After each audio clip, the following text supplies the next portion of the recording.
Ovako izgleda prljava voda.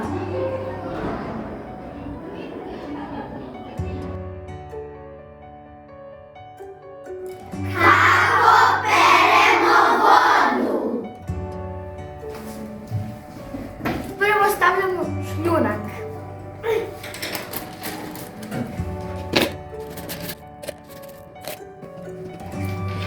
Zatim stavljamo pesak.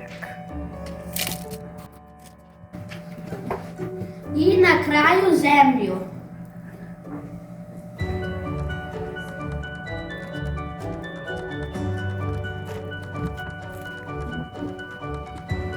Ovo je prljava voda u kojoj ima zemlje,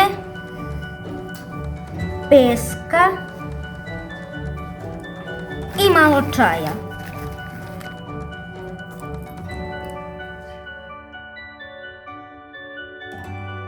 Sikamo prljavu vodu da je operemo.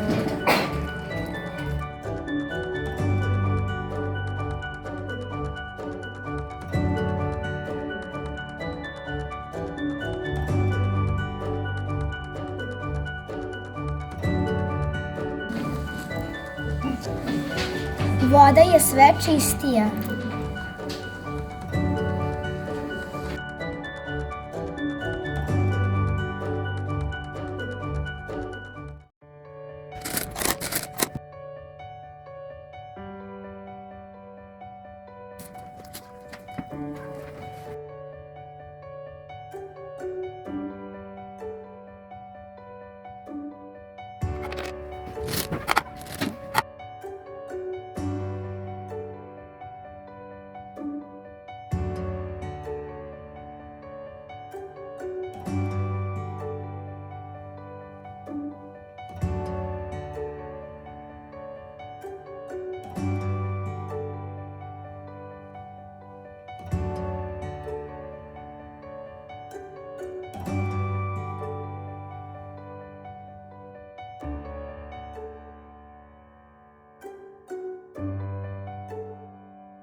Znači to je vodena sijalica.